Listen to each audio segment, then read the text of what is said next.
मेरे सभी बच्चों, मैं तुम्हें इंसानी जज्बे की सच्ची कहानी सुनाता हूँ। ये एक लड़की की सच्ची कहानी है जो तुम्हें कठिन से कठिन परिस्थितियों के बावजूद जीवन को सकारात्मक तरीके से जीने और अपने लक्ष्य को प्राप्त करने की प्रेरणा देती है। मेरे बच्चों, 25 सितंबर 2000 की बात है। तब मेरिकेल एप्टन महज 11 साल की थी और उस दिन वो अपने अंकल के साथ पानी लाने के लिए बाहर निकली हुई थी। रास्ते में उन्हें 4-5 लोगों ने घेर लिया। उनके हाथों में धारदार हथियार थे। उन्होंने अंकल से जमीन पर झुक जाने के लिए कहा और उन्हें बेरहमी से मारने लगे। ये देख मिर्केल सदमे में आ गई। वो उन लोगों को जानती थी, वे ओस के पड़ोसी थे। उसे लगा कि अब ओस की जान भी नहीं बचेगी और वो उनसे बचकर भागने लगी, पर वो छोटी थी और हथियारे आसानी से ओस तक पहुंच गए। वो चिल्लाने लगी, कुआ भागो भागना, यो एकांग्र टेग इन, मावा को कायोसा एक इन, मुझे मत मारो, मुझ पर दया करो। पर उन दरिंदों ने ओस की एक न सुनी और उनमें से एक ने गले पर चाकू से वार किया। मिर्कल जमीन पर गिरकर बेहोश हो गई।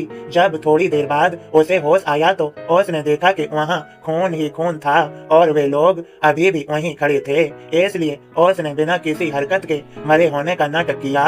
जब वे लोग चले गए तब वो उठी और घर की ओर दौड़ने लगी। भागते भागते ही उसने देखा कि उसकी दोनों हथेलियां हाथ से जुड़ी लटक रही हैं। यह देख मिर्केल और भी घबरा गई और रोते रोते भागती रही। जब वो अपने घर के करीब पहुंच गई तब अपनी माँ को आवाज दी।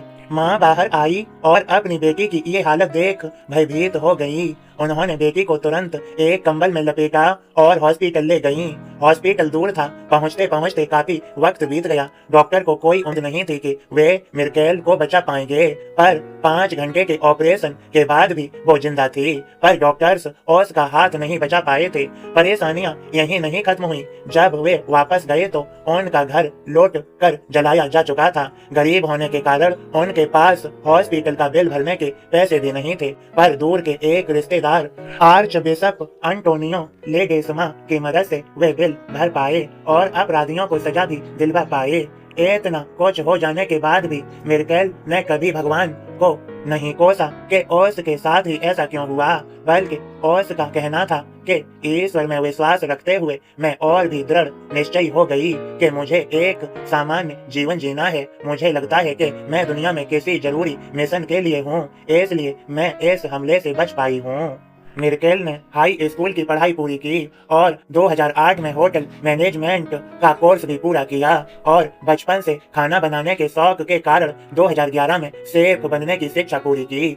इतनी बड़ी डिसेबिलिटी के बावजूद जीवन में आगे जीने के जज्बे को आसपास के लोग नजरअंदाज नहीं कर सकते थे और जल्द ही मिर्केल को मीडिया हाईलाइट करने लगा। ऐसे ही एक कार्यक्रम को देखकर होटल एडसा सांगीला मनीला फिलीपींस ने उसे अपने यहाँ किसी प्रोजेक्ट पर काम करने का मौका दिया।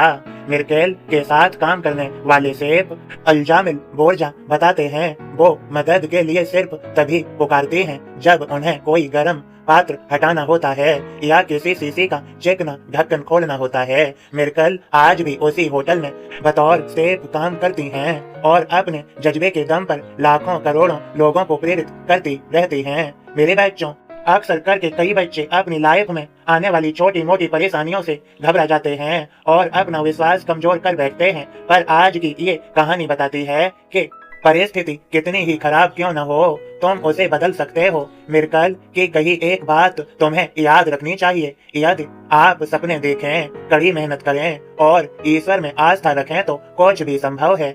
मेरे सभी बच्चों, तुमने यह कहानी अच्छे से समझ ली है। मेरा यह संदेश है कि तुम्हारा जीवन और भी बेहतर हो रहा है। तुम्हारे जीवन में सब कुछ अच्छा होगा। खुश रहें, श्रद्धा सबूरी बनाए रखें और इस संदेश को, इस कहानी को यदि शेयर करना चाहें तो अवश्य करें। तुम्हारी प्रियजनों को और तुम्हें मेरा कृपा भरा आशीर्वाद। सबका मालिक एक।